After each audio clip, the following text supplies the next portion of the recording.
नमस्कार, आज की बात में आपका स्वागत है। आज पूरे देश ने एक बार फिर एक आवाज में कहा कि पाकिस्तान को पहलगाम के गुनाह की सख्त से सख्त सजा मिलनी चाहिए, जल्दी से जल्दी मिलनी चाहिए। नरेंद्र मोदी इस मामले में जो फैसला करेंगे, पूरा देश उन्हें सपोर्ट करेगा, उनके साथ खड़ा रहेगा। सभी पार्टियों के नेताओं ने, सभी धर्मों के लोगों ने आज यही कहा। जम्मू कश्मीर असेंबली में उमर अब्दुल्ला ने कहा कि पहली बार कश्मीर के हर गांव, हर गली से, हर मस्जिद से एक ही आवाज आ रही है, जिन लोगों ने दरिंदगी की वो इंसानियत के दुश्मन हैं, उन राक्षसों को धरती पर रहने का कोई हक नहीं है। नेशनल कॉन्फ्रेंस के अलावा पीडीपी, लेफ्ट और हुर्रियत के नेताओं ने भी पाकिस्तान को सबक सिखाने की बात की। आमतौर पर पाकिस्तान के साथ बातचीत की हिमायत करने वाले डॉक्टर फारूक अब्दुल्ला ने कहा, अब बातचीत की बात भी बेकार है। निर्दोषों का खून बहाने वालों को उन्हीं की भाषा में जवाब देना जरूरी है। आज असदुद्दीन ओवैसी ने कहा कि जिन लोगों ने मजहब पूछकर बेगुनाहों का कत्ल किया वो इस्लाम के दुश्मन हैं। भारत सरकार को दहशतगर्दी के अड्डे तबाह करके पाकिस्तान को उसकी औकात दिखानी चाहिए। लेकिन हैरानी की बात यह कि आज कांग्रेस के कुछ नेताओं ने ऐसे बयान दिए जो पाकिस्तानी प्रोपेगेंडा को सपोर्ट करते हैं, जिनका इस्तेमाल करके पाकिस्तान भारत पर उंगली उठा रहा है। कर्नाटक के चीफ मिनिस्टर सिद्धरामैया से लेकर जम्मू कश्मीर में कांग्रेस के अध्यक्ष तारिक हमीद कर्रा और महाराष्ट्र में कांग्रेस के नेता विजय वट्टेटीवार तक कांग्रेस के कई नेताओं ने कहा, पाकिस्तान पर हमले की बात फिजूल है, पाकिस्तान से बात करनी चाहिए। आतंकवादी हमले में मजहब पूछकर हिंदुओं को निशाने बनाने की बात बेकार है, गलत है। पाकिस्तान की प्रोपेगेंडा मशीन ने कैसे कांग्रेस के इन नेताओं के बयानों को एक्सप्लॉइट किया, उनका इस्तेमाल किया, और दूसरी तरफ पाकिस्तान कितना डरा हुआ है, सरहद पर हालात कैसे हैं, ये सब आपको दिखाऊंगा। लेकिन सबसे पहले बात करते हैं जम्मू कश्मीर असेंबली में उठी आवाज की। आज सभी पार्टियों ने एक स्वर में कहा, पाकिस्तान देख ले, हम एक हैं। पहलगाम के आतंकी हमले का शिकार हुए लोगों को श्रद्धांजलि देने के लिए आज जम्मू कश्मीर असेंबली का स्पेशल सेशन बुलाया गया था। सभी पार्टियों के नेताओं ने 2 मिनट मौन रखकर दिव्यांग आत्माओं की शांति के लिए प्रार्थना की और इसके बाद सभी ने एक स्वर में पहलगाम हमले के विरोध में निंदा प्रस्ताव पारित किया, पाकिस्तान के खिलाफ एक्शन को सपोर्ट करने की बात की। उमर अब्दुल्ला ने कहा कि दहशतगर्दों ने नाम पूछकर, मजहब देखकर मासूम लोगों का खून बहाया और दावा यह किया गया कि यह दरिंदगी कश्मीरियों की भलाई के लिए की गई। उमर ने कहा, इससे बड़ा पाप कुछ नहीं हो सकता। उमर ने कहा, जिस तरह कश्मीर के हर बाशिंदे ने इस कायराना हमले की निंदा की, जिस तरह कश्मीर की आवाम सड़कों पर निकली, जिस तरह मस्जिदों से दहशतगर्दों के खिलाफ कॉल दी गई, उससे पाकिस्तान को समझ में आ गया होगा कि कश्मीर के लोग क्या चाहते हैं, कश्मीरियों के दिल में क्या है। उमर अब्दुल्ला ने कहा, दहशतगर्दों ने इंसानियत का कत्ल किया, इस्लाम की तौहीन की, कश्मीरी और कश्मीरियत को बदनाम किया, उन्हें इसकी सजा मिलनी ही चाहिए। हम में से कोई इस हमले के साथ नहीं है। इस हमले ने हमें अंदर से खोखला किया, लेकिन स्पीकर साहब, पहली मर्तबा 26 साल में मैंने जम्मू कश्मीर में किसी हमले के बाद लोगों को इस तरह बाहर आते हुए नहीं देखा। कठुआ से लेके कुपवारा तक शायद ही कोई शहर या गांव ऐसा जहां लोगों ने बाहर आके इस हमले की मजम्मत नहीं की, कहा कि ये मेरे नाम में नहीं हुआ, नॉट इन माय नेम। ये आपने जिसके लिए भी किया हो, मेरे लिए नहीं किया। मस्जिदों में जुमा नमाज से पहले 2-2 मिनट की खामोशी इख्तियार की गई। जामा मस्जिद श्रीनगर ये शायद बाकी मुल्क में लोग इतना इस चीज को समझेंगे नहीं। आप और मैं समझते हैं ना, हम समझते हैं किसी हमले के बाद उस मस्जिद में 2 मिनट की खामोशी का मतलब क्या है। वाकई में पूरा देश इस मतलब को समझता है और पूरा मुल्क उमर अब्दुल्ला की भावनाओं के साथ है। और ये एक्सप्रेस करने में उमर अब्दुल्ला अकेले नहीं थे। जम्मू कश्मीर में लेफ्ट के अकेले विधायक मोहम्मद यूसुफ तारिगामी ने कहा कि पहलगांव में दहशतगर्दों का हमला सिर्फ हिंदुओं पर हमला नहीं था, ये पूरे हिंदुस्तान पर अटैक था। आतंकवादियों ने यह दिखा दिया कि उनका कोई मजहब नहीं होता, वो सिर्फ इंसानियत के दुश्मन है। अब हर हिंदुस्तानी का फर्ज है कि आतंकवादियों और उनके आकाओं को दिखा दे कि एक एक भारतीय एकजुट है और ऐसी कायराना हरकत का जवाब देना जानता है। ये धर्म खतरे वाला बात नहीं है, मजहब खतरे में पड़ा नहीं। खतरे में अगर पड़ा है हिंदुस्तान के रहने वाले लोग, शहरी हैं। खतरे में हम हैं, जम्मू कश्मीर के रहने वाले। एक टेररिस्ट के नजर में टेरर ही सब कुछ है, टेरर फैलाना। उसकी नजर में कौन मुसलमान है, कौन हिंदू है, कौन सिख है, कौन क्या है, वो नहीं है। कौन मरा, कौन मरा? मेरा मरा, हमारा मरा। आंसू का कोई रंग नहीं होता है, कोई धर्म और कोई मजहब नहीं होता। दर्द दर्द है। हम इस मुल्क के शहरी हैं, जिम्मेदार शहरी है। इस मुल्क की सलामती, इस मुल्क में रहने वालों की सलामती हम सब का धर्म है, हम सब का एक ड्यूटी है। यह एक मैसेज आनी चाहिए।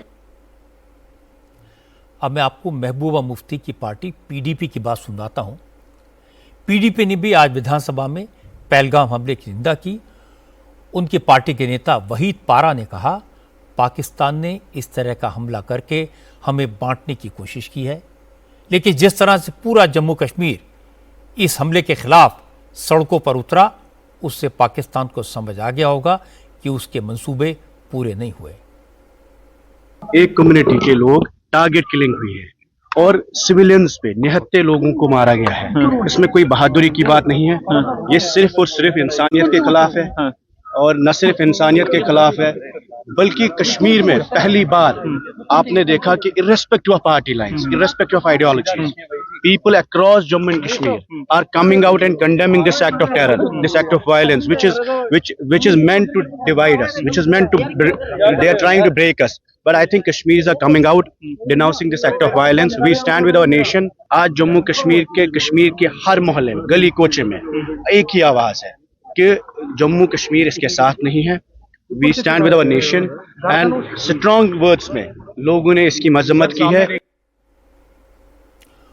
उमर अब्दुल्ला ने जम्मू कश्मीर असेंबली में जो कहा, बाकी पार्टियों के नेताओं ने जो कहा, उसकी गूंज आज पूरे देश में सुनाई थी। असदुद्दीन ओवैसी ने पाकिस्तान को सबक सिखाने की बात कही और कड़े शब्दों में कही। ओवैसी ने कहा, यह बात तो पूरी दुनिया जानती है कि पाकिस्तान आतंकवादियों को पालता पोसता है, लेकिन पहलगाम में पाकिस्तान ने जो किया, उसके बाद पाकिस्तान के साथ किसी तरह के रहम की कोई जरूरत नहीं है। ओवैसी ने कहा कि पाकिस्तान के हुक्मरान जो ऊल जलूल बातें कर रहे हैं, वो ये भूल जाते हैं कि उनकी हैसियत मलेरिया की दवा बनाने की तो है नहीं और बातें एटम बम की कर रहे हैं। हमारे वतन में आकर आप जो इनोसेंट टूरिस्ट हैं, उनका समुदाय पूछकर, उनका रिलीजन पूछकर उनको गोली मारना, ये बदतरीन हरकत है। और पाकिस्तान इन चीज़ों को रोकना ज़रूरी है। पाकिस्तान ये समझना ज़रूरी है कि आप किस देश के खिलाफ ये कार्रवाई कर रहे हैं। उनका जो एनुअल बजट है, हमारी मिनिस्ट्री ऑफ डिफेंस का बजट उससे बढ़ के है। और वो लोग जो है, भारत से उनका टाइम आधा घंटा पीछे है। उन्होंने आधा घंटा पीछे नहीं है, उन्होंने 30 साल पीछे भारत से। और वहाँ के जो पॉलिटिशियन जो ये क्या बोलते, बड़बड़ापन बोलते ना, ये बकबक कर रहे हैं ना, मत करो ऐसा। आप ये ठीक नहीं है। आपके घर में आप इन शैतानों को पाल रहे हैं। आपके पास बलूचिस्तान का मसला है, आपका टीटीपी का मसला है, आप उसको देखो। आप क्या बना सकते, वहां पे दवाएं नहीं बना सकते, मलेरिया की दवा नहीं बना सकते, तुम क्या बात कर रहे हैं आप? तो ये इस तरह के जो बातें कर रहे हैं लोग, ये ठीक नहीं है। ऑल पार्टी मीटिंग में पूरे अपोजिशन ने गवर्नमेंट को कहा कि आप एक्शन लीजिए, जो आप सही समझते, हम सपोर्ट करेंगे ताकि मरने वाले परिवारों से इंसाफ हो सके और ये दोबारा ऐसी हरकत नहीं होना।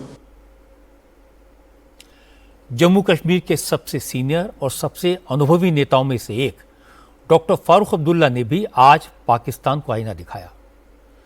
फारूक अब्दुल्ला ने कहा अब तक वो पाकिस्तान के साथ बातचीत के हिमायती थे, लेकिन अब उन्हें भी लगता है कि बातचीत का कोई मतलब नहीं है, अब तो एक्शन होना चाहिए।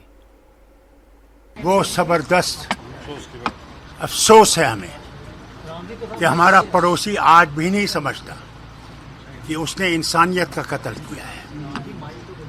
अगर वो ये समझता है इससे हम लोग पाकिस्तान में चले जाएंगे, उनकी इस गलतफहमी को दूर करना चाहिए। हम जब 47 में उनके साथ नहीं गए, आज क्यों जाएंगे? मैं हर वक्त डायलॉग को फेवर करता था, मैं हर वक्त चाहता था कि बातचीत हो, मगर बताइए उन लाशों के को क्या कहेंगे और उनके घर वालों क्या कहेंगे कि हम बात करेंगे? क्या ये इंसाफ है? आज भारत चाहता है, वो नहीं, बालाकोट नहीं, आज भारत चाहता है कि ऐसी बात हो कि इसके बाद कभी ऐसी चीज ना हो। जो बात फारूक अब्दुल्ला ने कही, जो बात असदुद्दीन ओवैसी ने कही, जो बात उमर अब्दुल्ला ने कही, वही हर हिंदुस्तानी के दिल की आवाज़ है। इस वक्त पूरा मुल्क, सभी पार्टियों के नेता, मौलाना और आम मुसलमान भी पाकिस्तान के खिलाफ एक्शन की मांग कर रहे हैं। इसमें कोई डिवाइड नहीं है, इसमें कोई हिंदू मुसलमान नहीं है। कांग्रेस के बड़े बड़े नेताओं ने भी इस मुद्दे पर सरकार को खुलकर सपोर्ट किया है। ऑल पार्टी मीटिंग में पाकिस्तान के खिलाफ सॉलिडेरिटी दिखाई, प्रधानमंत्री को एक्शन लेने को कहा, लेकिन पाकिस्तान का मीडिया राहुल गांधी का बयान नहीं दिखा रहा, मल्लिकार्जुन खड़गे की बात नहीं सुनवा रहा। पाकिस्तान अपने प्रोपेगेंडा में कांग्रेस के उन नेताओं के बयानों को हवा दे रहा है जो भारत सरकार पर सवाल उठा रहे हैं, पाकिस्तान पर हमले को गैर ज़रूरी बता रहे हैं। मैं आपको इसके कुछ एग्जाम्पल्स दिखा देता हूं। पाकिस्तानी चैनल्स पर कर्नाटक के चीफ मिनिस्टर सिद्धारमैया का, महाराष्ट्र में विपक्ष के नेता विजय वट्टेटीदार का, मणिशंकर अय्यर का, कर्नाटक सरकार के मंत्री आरबी तिमारपुर का, हिमाचल के मंत्री चौधरी चंद्र कुमार का, जम्मू कश्मीर कांग्रेस के अध्यक्ष तारिक हमीद करा का बयान ब्रेकिंग न्यूज की तरह चलाया जा रहा है। सिद्धारमैया ने कहा कि पाकिस्तान के साथ जंग की जरूरत नहीं है, वो चाहते हैं कि अमन बना रहे। जरूरत इस बात की भारत सरकार लोगों को सुरक्षा मुहैया करवाए। सिद्धारमैया के इसी बयान पर Pakistani news channels breaking news चला रहे हैं कि अब तो कर्नाटक के चीफ मिनिस्टर ने भी मान लिया कि पहलगाम हमला भारत की सिक्योरिटी एजेंसीज की नाकामी का नतीजा है और इसके लिए पाकिस्तान को जिम्मेदार ठहराना ठीक नहीं है। भारत के अंदर से भी जंग के खिलाफ आवाजें उठना शुरू हो गई हैं। भारतीय रियासत कर्नाटक के वजीर आला सिद्धारामैया ने कहा है कि पाकिस्तान के साथ जंग की कोई जरूरत नहीं है। पहलगाम वाकया सिक्योरिटी की नाकामी है, वो पाकिस्तान के साथ किसी जंग के हक में नहीं है। पाकिस्तान के ज्यादातर न्यूज चैनल पर सिद्धारमैया का बयान हेडलाइन बन गया। और भारतीय रियासत कर्नाटक के वज़ीर आला सिद्धारमैया ने कहा है कि पाकिस्तान के साथ जंग की कोई जरूरत नहीं। पहलगाम वाकया सिक्योरिटी की नाकामी है, जंग के हक में नहीं है। पाकिस्तानियों की वापसी के लिए इकदाम किए जाएंगे। पाकिस्तान के न्यूज चैनल्स ने, वहां के सरकारी मीडिया ने सिद्धारमैया के बयान को बड़ी न्यूज बताकर चलाया। सिद्धारमैया का कुछ बयान भी सुनवाया, लेकिन मैं आपको सिद्धारमैया का पूरा बयान सुनवा देता हूं ताकि हमें समझ में आ जाए कि कर्नाटक के मुख्यमंत्री ने क्या कहा था। उन्होंने कहा था पहलगाम में आतंकवादी हमले के जवाब में पाकिस्तान पर हमला करने की ज़रूरत नहीं है। सरकार ये पता लगाए कि आतंकवादी हमला करने में कामयाब कैसे हो गए। पाकिस्तान के साथ युद्ध से कुछ नहीं होगा, सरकार सुरक्षा के पुख्ता कदम उठाए। युद्ध की जरूरत नहीं है, हमें सुरक्षा के कड़े उपाय करने होंगे। हम युद्ध के पक्ष में नहीं हैं, शांति बनी रहे, लोग सुरक्षित महसूस करें, इसके लिए केंद्र सरकार को कदम उठाने चाहिए। केंद्र सरकार भद्रता क्रम। जब पाकिस्तान ने सिद्धरमैया के बयान की आड़ में भारत पर उंगली उठाई तो बीजेपी के नेताओं ने कांग्रेस से सवाल पूछे। संबित पात्रा ने कहा कि सिद्धरमैया कहते हैं युद्ध की जरूरत नहीं है।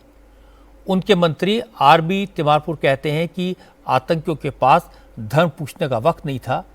इस तरह के बयानों से लगता है कि कांग्रेस के नेता देश के सपोर्ट में नहीं बल्कि पाकिस्तान और आतंकवादियों के समर्थन में है।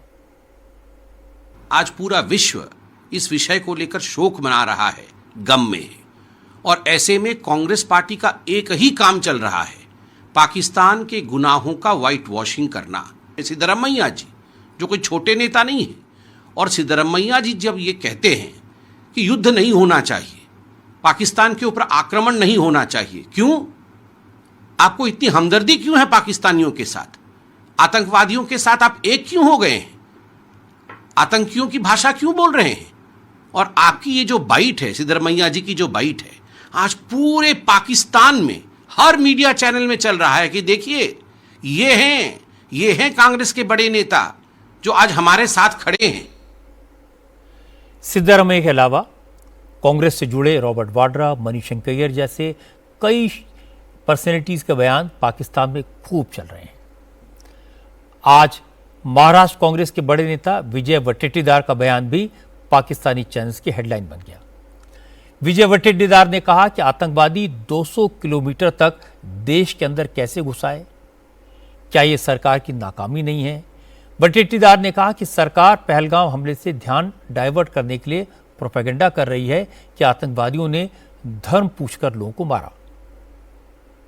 सरकार ने उनके पता है, देखो अभी ये भारत पाकिस्तान हिंदू मुस्लिम करते ही ये दिन निकालने वाले हैं। पहलगाम की जिम्मेदारी किसकी है? जिम्मेदारी तो सरकार ने लेनी चाहिए। पहलगाम की जिम्मेदारी, वहाँ पे सिक्योरिटी क्यों नहीं थी? क्यों निकाली गई? तो तुम्हारा इंटेलिजेंस क्या कर रहा था? वो फेल्यूर नहीं है, इस सरकार का फेल्यूर नहीं है। इस बारे में कोई बात नहीं करता। बात क्या करते हैं? तो उन्होंने हिंदू का पूछ कर मारा। अरे कोई टेररिस्ट को पूछने तक समय होता है क्या? उनके कान में जाके नजदीक जाके पूछेगा। ये सब जो बातें हैं बहुत सारे इसमें कंट्रोवर्शियल, कोई बोलता है ऐसा हुआ ही नहीं, कोई बोलते ऐसा हुआ है। ये प्लान करके मत करो। अब इस तरह से बातें करके मूल मुद्दों को बगल देना ये गलत। अब मैं आपको दिखाता हूं कि विजय वट्टेटीदार का बयान पाकिस्तान में किस तरह से हेडलाइन बन गया। विजय वट्टेटीवार हैं, इनके जरा बात सुनिए कि ये क्या फरमा रहे हैं, भारत के अंदर से क्या आवाजें उठ रही हैं। सर देखिएगा, भारत पाकिस्तान जहाँ पे है वहीं पे करते रहते हैं। पहलगाम की जिम्मेदारी किसकी है? जिम्मेदारी तो सरकार ने लेनी चाहिए। पहलगाम की जिम्मेदारी। There is little or no evidence that India has brought against Pakistan, कि इंडिया पाकिस्तान के खिलाफ कोई सबूत नहीं पेश कर सका, कोई पुख्ता बात कि कोई पता चले कि पाकिस्तान डायरेक्टली या इनडायरेक्टली या इन्वॉल्व था इस सारे चक्कर। जिस तरह की बेसिर पैर की बात वट्टेटीदार ने कही, उसी तरह के बेसिर पैर के बयान पाकिस्तान के नेता पिछले 4 दिन से दे रहे हैं। पाकिस्तान की सीनेट में भी बिल्कुल यही बयान दिए गए। पहलगाम हमले का शिकार हुए लोगों के परिवार वालों ने जो आपबीती सुनाई, उसमें साफ साफ कहा था कि आतंकवादियों ने मजहब पूछकर, धर्म पूछकर गोली मारी। कलमा पढ़ने को कहा, जो नहीं पढ़ पाया उसे मार दिया। इसीलिए वट्टेटीदार के बयान पर महाराष्ट्र के मुख्यमंत्री देवेंद्र फडणवीस ने नाराजगी जाहिर की। फडणवीस ने कहा, वट्टेटीदार ने पाकिस्तान की भाषा बोलकर पीड़ित परिवारों के जख्मों पर नमक छिड़का है, देश इसे बर्दाश्त नहीं करेगा। असंवेदनशील और मूर्खतापूर्ण बयान है। जो वहाँ पर मारे गए, जिनकी हत्या हुई, उनके परिवारजनों ने जो वहाँ पर उपस्थित थे उनके साथ, उन्होंने जो बयान दिया उस बयान को झुठलाना, इससे ज़्यादा असंवेदनशीलता क्या हो सकती है। एक प्रकार से उनके जख्मों पर नमक छिड़कने का काम ये कर रहे हैं। उनको कभी भी ये जो हमारे सारे मरे हुए भाई हैं उनके परिवार वाले माफ़ नहीं कर सकते। ऐसा मूर्खतापूर्ण बयान करना एक प्रकार से जो हमारे दुश्मन हैं उनको बढ़ावा देने वाला ये काम है। फडणवीस ने तो संयमित ढंग से शब्दों की मर्यादा में रहते हुए विजय वडेट्टीवार को जवाब दिया, लेकिन फडणवीस सरकार में मंत्री नीतीश राणे ने वडेट्टीवार के बयान को देशद्रोह करार दिया। नीतीश राणे ने कहा कि कांग्रेस और पाकिस्तान का डीएनए एक है, इसलिए कांग्रेस के नेता इस तरह की बयानबाजी कर रहे हैं। नीतीश राणे ने कहा कि बेहतर होगा इस तरह के नेताओं को अपने अब्बा पाकिस्तान के पास चले जाना चाहिए। आतंकवादियों का और जिहादियों का और कांग्रेस का डीएनए एक ही है। यही कांग्रेस पार्टी के लोगों ने भगवा आतंकवादी शब्द लाया था, फिर वो किस मुंह से बोल रहे कि आतंकवादियों को समझ नहीं होता। अभी तक जिनके रिश्तेदारों के ऊपर गोली मारी ना, उन्हीं सभी लोगों ने बोला है कि धर्म पूछ पूछ कर गोली मारी जा रही थी। और इसलिए मैं बार बार कहता हूं, आतंकवाद का जो रंग है वो हरा ही है और कांग्रेस का रंग भी हरा ही है। पाकिस्तान की भाषा अभी तक कांग्रेस वाले ही बोलते आए हैं। जब भी पाकिस्तान के खिलाफ कुछ भूमिका किसी ने ली है, सबसे ज्यादा तकलीफ ये कांग्रेस को ही हुई है। इसलिए ये विजय वडेट्टीवार जैसे लोगों के ऊपर देशद्रोह का गुनाह लगाना चाहिए। जिन्होंने भी पाकिस्तान का समर्थन किया है ना, उनको हमारे देश में रहने का अधिकार नहीं है। ये एजेंट ही है पाकिस्तान के, जो यहाँ आके पाकिस्तान की लाल करते, उनको भेज दो ना, पैक करो, भेज दो अब्बा के पास उनके।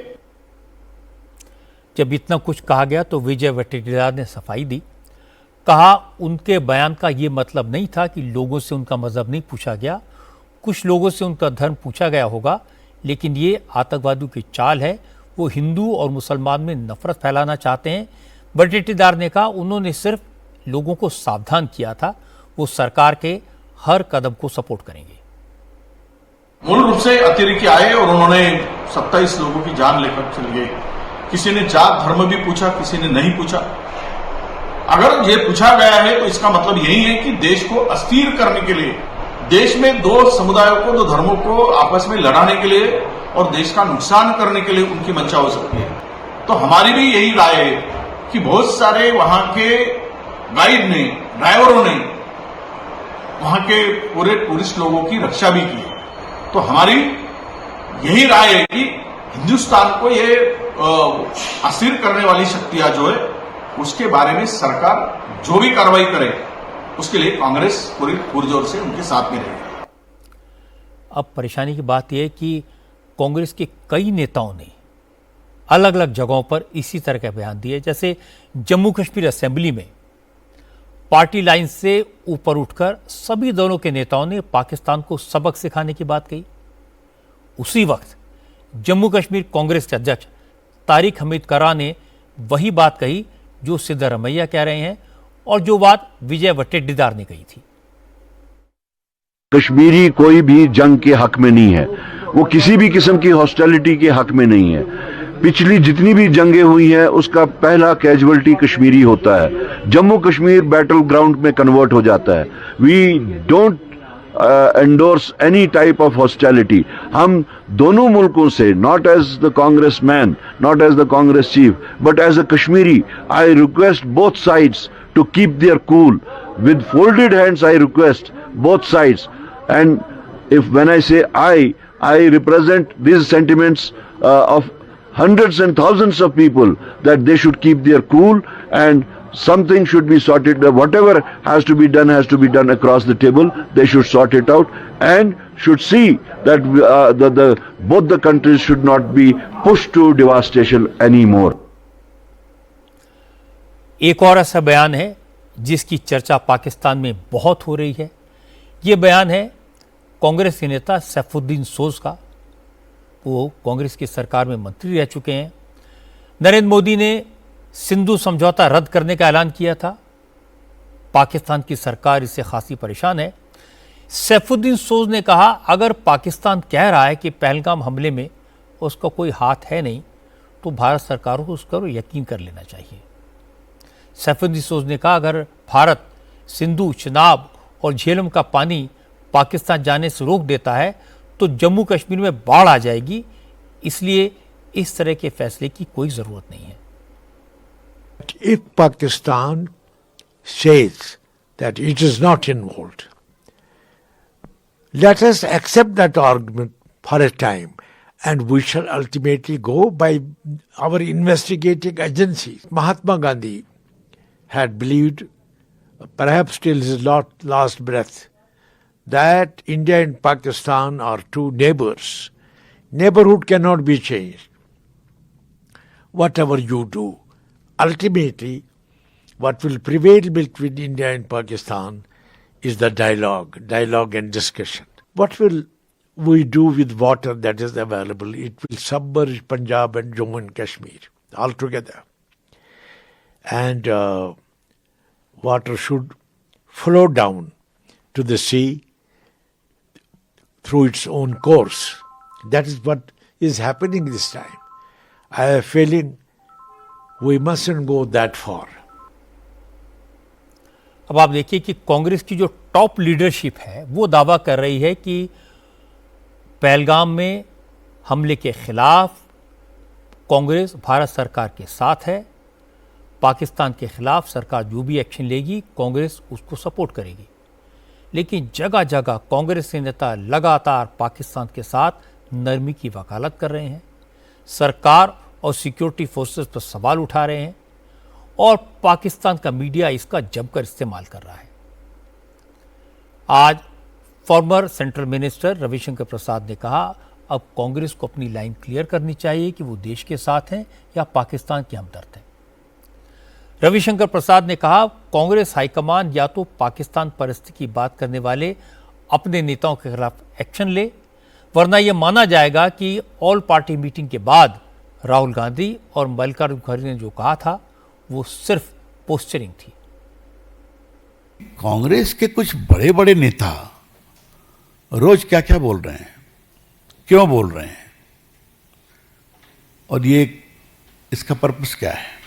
आज हम बहुत पीड़ित हैं, बहुत दुखित हैं। क्या राहुल जी और खड़गे साहब आपका अपनी पार्टी पर कोई कंट्रोल नहीं है क्या? या आपने एक प्रोफार्मा कह दिया कि देश को एक होना चाहिए और बाकी लोगों को छूट दे दी गई है कि जो चाहे बोलते रहो? और ये जरा भी सोच नहीं है कि ये सारे वक्तव्य पाकिस्तान में इसका पूरा दुरुपयोग हो रहा है, मीडिया कैंपेन हो रहा है, सोशल मीडिया भरा हुआ है। तो क्या आपके पार्टी के नेता जिस समय देश को एक स्वर में बोलना चाहिए तो जानबूझकर देश को पाकिस्तान की नजरों में और बदनाम करने के लिए बैठे हुए हैं क्या? मैं उम्मीद करूंगा कि यह हिसाब बंद होगा। पूरा देश एक है। मैं कांग्रेस पार्टी से कहूंगा कृपा करके आप ऐसे लोगों पर कार्रवाई करके देश की एकता को मजबूत करिए और कमजोर नहीं करिए। जब पाकिस्तानी मीडिया ने कांग्रेस नेताओं के बयानों का इस्तेमाल अपने प्रोपेगेंडा में किया, बीजेपी ने कांग्रेस से सवाल पूछे तो कांग्रेस हाईकमान ने एक्सप्लेनेशन दिया। कांग्रेस ने सिद्धारमैया, पट्टीदार और सैफुद्दीन सोज के बयानों को उनकी पर्सनल राय बताया। कांग्रेस की तरफ से जाहिर बयान में कहा गया है कि पार्टी के कुछ नेताओं के जो बयान आए हैं उनसे पार्टी इत्तेफाक नहीं रखती, ये पार्टी की लाइन नहीं है। कांग्रेस का ऑफिशियल स्टैंड वही है जो राहुल गांधी और मल्लिकार्जुन खड़गे ने कहा। पहलगाम हमला भारत पर हमला है और पाकिस्तान को सबक सिखाने के लिए भारत सरकार जो भी कदम उठाएगी कांग्रेस उसका सपोर्ट करेगी। कांग्रेस के जितने नेताओं ने पाकिस्तान की हिमायत की थी उन सबको थोड़ी देर में आटे दाल का भाव पता चल गया। जो कह रहे थे कि आतंकवादियों ने धर्म पूछकर गोली नहीं मारी, उन्होंने जब पब्लिक रिएक्शन देखा तो उन्हें अपनी बात से पलटना पड़ा। ये देश का सेंटिमेंट है। जो लोग कहते हैं कि जंग नहीं होनी चाहिए, उन्हें शायद ये समझ नहीं आया कि देश की जनता किस कदर नाराज है, किस कदर आहत है। जो लोग सलाह दे रहे हैं कि पाकिस्तान पर हमला नहीं करना चाहिए, उनका तर्क यह है कि हमला करने से पाकिस्तान की फौज और मजबूत हो जाएगी, उसका कंट्रोल और मजबूत हो जाएगा। जनरल आसिम मुनीर यही चाहते हैं। कुछ लोग कह रहे हैं कि आज पाकिस्तान में अनरेस्ट है, लोग डिवाइडेड हैं, अगर पाकिस्तान ने जंग की तो सारा पाकिस्तान हिंदुस्तान के खिलाफ एक हो जाएगा। लेकिन अगर इस तरह से सोचेंगे तो भारत कभी कुछ कर नहीं पाएगा। अगर अटल बिहारी वाजपेयी ने ऐसी बातों की परवाह की होती तो भारत पोखरण में कभी न्यूक्लियर ब्लास्ट नहीं कर पाता। तब भी सैंक्शंस का डर दिखाया गया था, भारत को आइसोलेशन का भय दिखाया गया था। अगर मोदी दुनिया की परवाह करते तो न कभी सर्जिकल स्ट्राइक कर पाते और न ही एयर स्ट्राइक, न कभी पाकिस्तान को घर में घुसकर मारते। अब बदले हुए जमाने में पुरानी सोच से काम नहीं चलेगा। एक्शन क्या करना है, कब करना है, कैसे करना है, ये प्रधानमंत्री पर छोड़ देना चाहिए और पाकिस्तान की धमकियों की तो जरा भी परवाह नहीं करनी चाहिए, क्योंकि धमकियां देना पाकिस्तान की फितरत है। आज पाकिस्तान की सेनेट में यही देखने को मिला। शहबाज शरीफ की पार्टी मुस्लिम लीग हो, बिलावल भुट्टो की पाकिस्तान पीपल्स पार्टी, बलूचिस्तान की अवामी पार्टी हो या फिर इमरान खान की तहरीक इंसाफ, पाकिस्तान की सभी पार्टियों ने भारत के खिलाफ खूब जहर उगला। किसी ने वर्ल्ड वॉर की धमकी दी, किसी ने एटम बम की धमकियां दी, तो किसने कहा कि भारत ने नदियों का पानी रोका तो सिंधु, झेलम और चनाब में पानी की जगह खून बहेगा। असल में पाकिस्तान के नेता सिंधु समझौता रद्द करने के नरेंद्र मोदी के फैसले से काफी परेशान हैं। इसी को लेकर आज सेनेट में खूब डायलॉगबाजी हुई। पाकिस्तानी आर्मी के करीबी सेनेटर फैसल बवड़ा ने कहा, अगर सिंध दरिया में पानी का बहाव रुका तो पाकिस्तानी फौज हिंदुस्तान पर हमला करेगी और भारत पाकिस्तान की जंग शुरू हुई तो वर्ल्ड वॉर होगी। कि जो पानी की उन्होंने धमकी हमें लगाई है, इत्तफाक से मैं वजीर रह चुका हूं पानी का, तो ये कोई नलका तो है नहीं कि पानी को डाइवर्ट कर देंगे और ट्रीटी जो है वो दो मुल्कों ने साइन की है, वन साइडेड हो नहीं सकता। लेकिन अगर अगर अगर खुदा न खास्ता पानी की ये धमकी दी गई तो मैं आपको बड़ी कैटेगोरिकली, बड़ी क्लैरिटी से बता सकता हूं कि पहला अटैक पाकिस्तान लॉन्च करेगा इंडिया के ऊपर और उसकी ईंट से ईंट हम बजा देंगे। इसमें हमारी कोई दो राय नहीं होनी चाहिए, ना हम बात करेंगे, ना फोन करेंगे, ना किसी चीज का इंतजार करेंगे। लेकिन अगर तुमने हमारे पानी का मसले पे जरा सी भी चूक की तो इस बार हम इंडिया की फौज की खून से होली खेलेंगे। कुदरत की तरफ से, अल्लाह की तरफ से एक ऐसा आर्मी चीफ मिला है जो काबिल आर्मी चीफ है, जो कॉन्फिडेंट है, जो वेल प्लान्ड है, जो करेजियस है, जो ट्रेन्ड है, जो एग्जीक्यूटर है, एक अनटेम मस्टैंग है, एक बेकाबू घोड़ा है। जब पाकिस्तान की बारी आ जाए तो फिर फिक्र किस चीज की। अगर जंग हुई तो मैं बताना चाहता हूं कि पूरा पाकिस्तान अपनी फौज के पीछे खड़ा हुआ है और हम फिर इंडिया को बताएंगे कि हम कहां से घुसेंगे और कहां फटेंगे, उनको यह भी नहीं पता चलेगा। हमारा मुल्क एक ऐसी जगह पे उसकी पैदाइश है, एक ऐसी आर्टरी है हम कि अगर हम चौक हुए तो पूरी दुनिया चौक हो जाएगी। और खुदा ना खास्ता जंग हुई तो इंडिया पाकिस्तान की जंग नहीं होगी, ये पहले हिस्से में खित्ते की जंग होगी, इस रीजन की जंग होगी और अगर मजीद उसको बढ़ाया गया तो पूरी दुनिया की जंग बन जाएगी। फैसल बवड़ा बिल्कुल भूल गए कि 4 बार हिंदुस्तान पाकिस्तान को मात दे चुका है। वो बिल्कुल भूल गए कि 1971 में पाकिस्तान के कितने फौजियों ने सरेंडर किया था और कारगिल में पाकिस्तान को किस तरह मुंह की खानी पड़ी थी। शहबाज शरीफ की मुस्लिम लीग के सेनेटर इरफानुल सिद्दीकी ने सिंधु के पानी को भारतीय सैनिकों के खून से लाल करने की बात कही। इरफान सिद्दीकी ने कहा, भारत ने बिना किसी सबूत के पहलगाम हमले के लिए पाकिस्तान को जिम्मेदार ठहरा दिया और इंडस वाटर ट्रीटी सस्पेंड कर दी। ये ठीक नहीं है। अगर भारत ने पाकिस्तान के हिस्से का पानी रोका तो पाकिस्तानी फौज सिंधु में भारतीय सेना का खून बहाएगी। कहा जाता है कि जी हमने सिंध ताश का मंसूबा जो है उसको मुअत्तल कर दिया। किस तरह तुमने मुअत्तल कर दिया, किस अथॉरिटी के तहत तुमने मुअत्तल कर दिया है? ये मेरा और आपका मुआहदा नहीं है, इसके अंदर वर्ल्ड बैंक भी है, इसके अंदर और भी इदारे मौजूद हैं। तुम ऐसा नहीं कर सकते। पाकिस्तान कोई बाबरी मस्जिद नहीं है कि तुम्हारे चंद गुंडे उसके ऊपर चढ़ दौड़ेंगे और गिरा देंगे। पाकिस्तान एक आज़ाद मुल्क है, 24 करोड़ 25 करोड़ शहरियों का। मुसल्लह अफवाज हमारी लड़ना भी जानती है, मरना जानती हैं और तुम जैसे जो मुँह ज़ोर फिरौन है उनका मुकाबला करना भी जानती।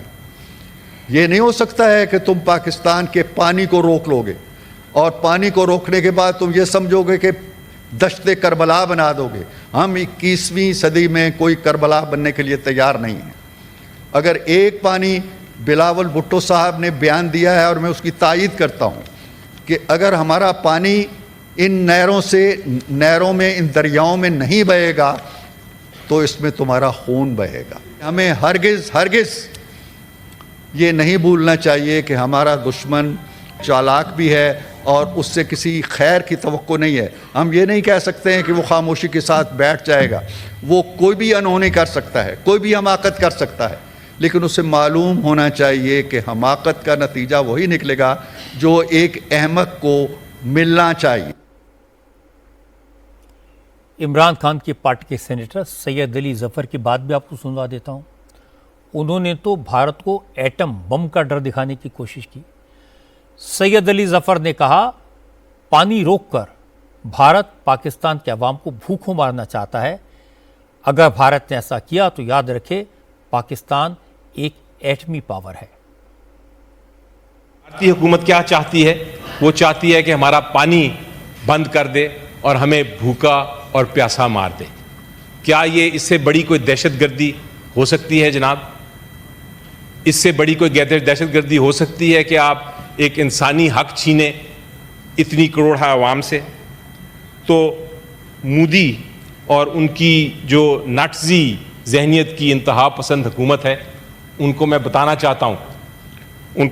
चाहता हूं कि ये जो उन्होंने हमला किया है, ये सिर्फ मुआहदे पे नहीं है, ये फिर ऐलान जंग है। ये ऐलान जंग है जनाब चेयरमैन हर पाकिस्तानी शहरी पे। ये ऐलान जंग है हमारे मुल्क की सालमियत पे, और ये ऐलान जंग है हमारे मुल्क के मुस्तकबिल पे। पाकिस्तान कोई कॉलोनी नहीं है किसी की कि हमारा आप पानी बंद कर देंगे, हमें प्यासा रखेंगे, हमें भूखा रखेंगे। हम एक न्यूक्लियर पावर हैं, हम एक खुद मुख्तार कौम हैं, हम धमकियों से नहीं डरते। इस मुल्क और कौम के लिए मेरी जान भी हाजिर है, और अगर हिंदुस्तान पाकिस्तान पर कोई हमला करेगा तो हम जवाबी हमला करने की सोचेंगे नहीं, हम जवाबी हमला कर देंगे। पाकिस्तान के नेताओं की बातें सुन के ये तो साफ है कि नरेंद्र मोदी ने पानी के सवाल पर वहां चोट की है जहां दर्द सबसे ज्यादा होता है। उस नस को काटने का ऐलान किया है जो पाकिस्तान के लिए काफी अहम है। पहले तो पाकिस्तान के लोग ये समझ रहे थे, वहाँ के हुक्मरान ये मानकर बैठे थे कि सिंधु समझौता रद्द करना सिर्फ एक दिखावटी फैसला है, इसका ग्राउंड पर कोई असर नहीं होगा। लेकिन नरेंद्र मोदी की सरकार ने जिस तेज़ी से पानी की सप्लाई लाइन काटने की तैयारी शुरू की है, उसके बाद पाकिस्तान के नेताओं की टेंशन बढ़ गई। बिलावल भुट्टो की बात का जिक्र हुआ कि अगर सिंधु को पानी रोका गया तो फिर नदियों में खून बहेगा। पाकिस्तान की सारी धमकियों का जवाब दिया भारत के जल शक्ति मंत्री CR पाटिल ने। पाटिल ने कहा, बिलावल भुट्टो सिंध में हिंदुस्तानियों को खून बहाने की धमकी दे रहा है। पाकिस्तान भारत को युद्ध की बात कहकर डराने की कोशिश कर रहा है, लेकिन पाकिस्तान याद रखे, युद्ध पहले भी हुए हैं, फिर हो जाए। भारत पहले भी जीता है, आगे भी पाकिस्तान को औकात समझ में आ जाएगी। पाकिस्तान में पानी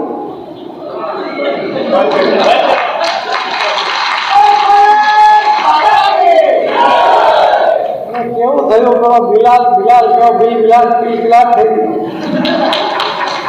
કે જો આ નદીમાં પાણી નહીં આવશે તો ભારતમાં લોહીની નદીઓ વહેશે। હું ડરી જવાનો કાપે છે બધા। મેં કીધું એને કે ભાઈ તો છે શાંતિ કહેવાનો તાકાત તો આવો। આપણે ધમકી બીજા ધમકીઓની ચિંતા કર્યા વગર આપણી આ જવાબદારી છે પાણી બચાવવાની, અને પાણી બચાવવા માટેના પ્રયત્નો આપણે બધે કરવાના છે। અટલ બિહારી વાજપેયીએ કહ્યું હતું, એમણે કહ્યું હતું કે ત્રીજું વિશ્વયુદ્ધ થશે એ પાણી માટે થશે।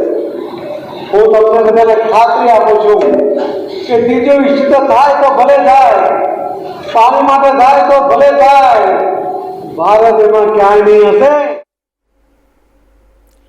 असल में न्यूक्लियर अटैक पर बार बार धमकी देना पाकिस्तान की पुरानी आदत है। कारगिल वॉर के टाइम पर पाकिस्तान के फॉरेन सेक्रेटरी शमशाद अहमद ने कहा था कि पाकिस्तान सरहद की हिफाजत के लिए अपने शस्त्रागार में मौजूद किसी भी हथियार का इस्तेमाल करेगा। उस वक्त अमेरिकी खुफिया एजेंसीज ने भी कहा था कि पाकिस्तान परमाणु हथियारों का इस्तेमाल कर सकता है, लेकिन कुछ नहीं हुआ। 2016 में उरी में हुए आतंकी हमले के बाद पाकिस्तान के डिफेंस मिनिस्टर ख्वाजा आसिफ ने कहा था, अगर पाकिस्तान की सुरक्षा खतरे में होगी तो हम न्यूक्लियर वेपन चलाने में संकोच नहीं करेंगे। इसके बाद भारत ने सर्जिकल स्ट्राइक की, कोई न्यूक्लियर वेपन नहीं चला। जब पुलवामा में हमला हुआ, भारत ने बालाकोट में एयर स्ट्राइक की, तब उस वक्त के प्राइम मिनिस्टर इमरान खान ने कहा था कि भारत के प्रधानमंत्री से मेरा सवाल है, क्या जो हथियार हमारे पास हैं और आपके पास हैं, क्या हम मिस कैलकुलेशन का जोखिम उठा सकते हैं? अब पाकिस्तान फिर से यही बातें कर रहा है कि हमारे पास न्यूक्लियर वेपन है, मिसाइल है, लेकिन भारत की फौज को, भारत की इंटेलिजेंस को इन धमकियों की असलियत मालूम है। डिफेंस एक्सपर्ट का कहना है कि पाकिस्तान की धमकियों में कोई दम नहीं है। पाकिस्तान की इकोनॉमिक कंडीशंस बहुत खराब हैं। पाकिस्तान के पास तो फौज की मूवमेंट के लिए, वेपन्स के डिप्लॉयमेंट के लिए भी पैसा नहीं है। पाकिस्तान के फॉर्मर आर्मी चीफ बाजवा ने वहां के मीडिया के लोगों से बातचीत करते हुए कहा था कि पाकिस्तानी फौज के पास तो टैंक मूव करने के लिए डीजल तक नहीं है। और पाकिस्तान की माली हालत कोई सीक्रेट तो है नहीं, सबको पता है। जंग के लिए पाकिस्तान के पास न पैसा है, न जज्बा है, न हिम्मत है। दूसरी तरफ पिछले 10 साल में भारत की फौज की शक्ति, क्षमता और कुशलता में जबरदस्त इजाफा हुआ है। आज रक्षा मंत्री राजनाथ सिंह ने कहा कि भारत की तीनों सेनाएं तैयार हैं, जोश हाई है, हमारी फौज दुश्मन को मुंहतोड़ जवाब देने के लिए तैयार है। बस प्रधानमंत्री मोदी के ग्रीन सिग्नल का इंतजार है। और आज ग्रीन सिग्नल मिलने की चर्चा उस वक्त तेज हो गई जब रक्षा मंत्री राजनाथ सिंह प्रधानमंत्री मोदी से मिलने पहुंचे। आज सुबह राजनाथ सिंह का काफिला अचानक प्रधानमंत्री के घर पहुंचा। मोदी के साथ रक्षा मंत्री के करीब 40 मिनट तक मीटिंग चली। मीटिंग के बाद राजनाथ सिंह बिना कुछ कहे निकल गए। चूंकि प्रधानमंत्री के साथ मीटिंग से पहले राजनाथ सिंह ने chief of army staff Upendra Dwivedi के साथ लंबी मीटिंग की थी। कल शाम राजनाथ सिंह की चीफ ऑफ डिफेंस स्टाफ यानी सीडीएस जनरल अनिल चौहान के साथ बैठक हुई थी। इसीलिए आज सुबह जब राजनाथ सिंह प्रधानमंत्री मोदी से मिलने पहुंचे तो अटकलें लगने लगी, अंदाजे लगाए जाने लगे। रक्षा मंत्री प्रधानमंत्री को पाकिस्तान के खिलाफ एक्शन के लिए सेना की तैयारी और रणनीति की ब्रीफिंग देने गए हैं।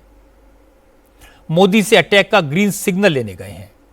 हालांकि प्राइम मिनिस्टर और डिफेंस मिनिस्टर की मीटिंग के बारे में सरकार की तरफ से कोई ऑफिशियल जानकारी नहीं दी गई, लेकिन ये तो सब जानते हैं कि पाकिस्तान के खिलाफ एक्शन होगा, कब होगा, कहां होगा, ये प्रधानमंत्री मोदी के अलावा कोई नहीं जानता। और जब एक्शन होगा तो उसकी जानकारी तभी मिलेगी जब ऑपरेशन पूरा होने के बाद पाकिस्तान पूरी दुनिया के सामने रोता घूमेगा। आज पाकिस्तान को डराने वाली एक और खबर आई। आज भारत ने फ्रांस से 26 रफाल एम फाइटर प्लेन खरीदने के सौदे पर दस्तखत किए। करीब 63,000 करोड़ की इस डील के तहत भारत को फ्रांस से 22 single engine Rafale marine fighter plane, 4 twin engine Rafale M trainer jet मिलेंगे। रफाल मरीन प्लेन खरीदने का यह सौदा भारत ने सीधे सीधे फ्रांस की सरकार के साथ किया है। इन फाइटर प्लेन्स को स्वदेशी एयरक्राफ्ट कैरियर विक्रांत पर तैनात किया जाएगा। इससे पहले भारत ने 2016 में एयरफोर्स के लिए 36 रफाल फाइटर प्लेन खरीदे थे और अब भारत ने 26 फाइटर प्लेन्स इंडियन नेवी के लिए परचेज किए हैं। इससे हमारी नेवी की ताकत बढ़ जाएगी। रफाल मरीन फाइटर प्लेन को खासतौर से एयरक्राफ्ट कैरियर पर तैनात करने के लिए बनाया गया है। ये इसकी स्पेशलिटी है।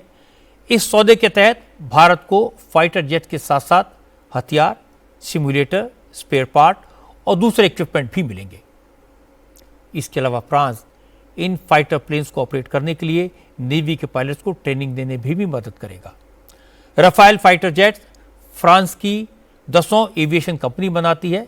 इसे दुनिया की बेहतरीन 4th जनरेटर फाइटर प्लेन्स में एक माना जाता है।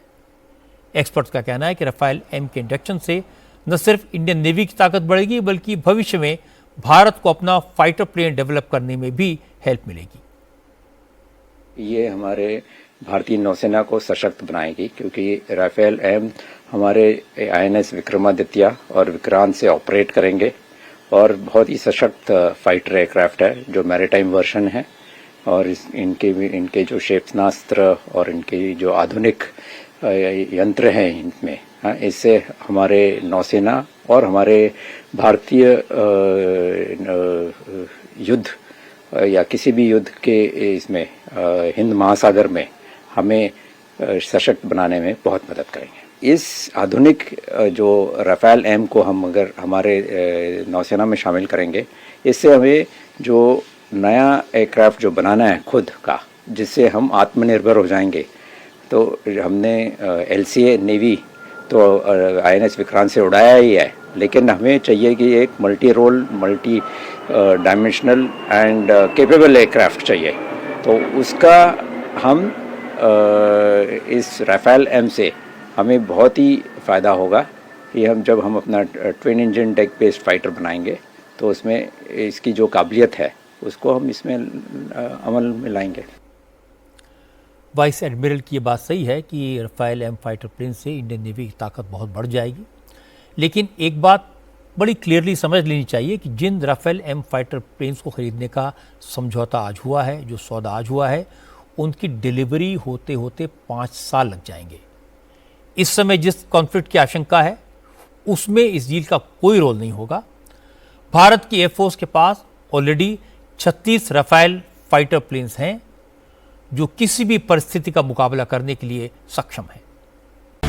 आज की बात के शुरू में मैंने आपको दिखाया था कि जम्मू कश्मीर की असेंबली का सेंटिमेंट क्या है, पहलगाम हमले को लेकर पाकिस्तान के प्रति उनकी नाराजगी कितनी है। अब मैं आपको कश्मीर के लोगों का और कश्मीर पहुंचे टूरिस्ट का सेंटिमेंट दिखाता हूं। उनकी भावना क्या है ये भी देखना जरूरी है। पाकिस्तान ने जम्मू कश्मीर के विकास को रोकने के लिए, टूरिस्ट को डराने के लिए यह आतंकवादी हमला करवाया था, लेकिन न कश्मीरियों की मेहमान नवाजी में कोई कमी आई है, न टूरिस्ट के जोश में। हमले के 1 हफ्ते बाद कश्मीर में टूरिस्ट का पहुंचना फिर से शुरू हो गया है।